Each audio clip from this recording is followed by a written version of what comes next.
Gördüğünüz kimi dostlar, motorlu velosipeddir.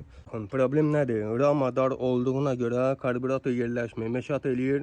Baxın, plastik turbadan hazırlanıb adi su turbatıdır.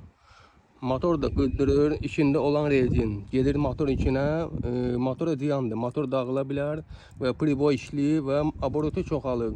Yəni motor qızdıra bilər və kodlanmır. Problem odur.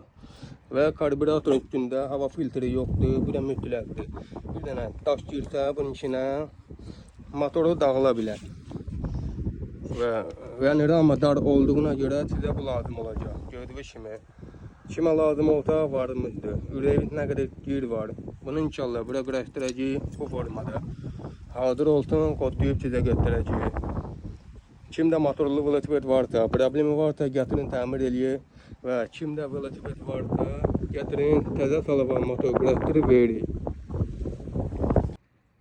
Baxın dostlar, belə bir şey. Yəni belə eləməyi məsləhət deyil. Gördüyünüz kimi. Ve burasında da zalentle vurublar. Benzin tam vermeyip boğulur. Bakın bu formada inşallah quraşdıracağıq. Belə. Motorlu velosiped təmir olundu, hazırdır, baxa bilərsiniz. Baxın. Təzə turbo qoyuldu. Yəni ramadar olduğuna görə karbürator yerləşmir və təzə karbürator qoymuşuq, baxa bilərsiniz. Və karbürator dəyişəndə benzin filtri, şlankı mütləq dəyişin. Bu da dəyişilib təzə və təzə sveçatı qoyulub. Gördüyünüz kimi rahat bir ayağına kodlanıb, heç problem. Kimdə motorlu velosiped varsa, problemi varsa gətirin təmir eləyək.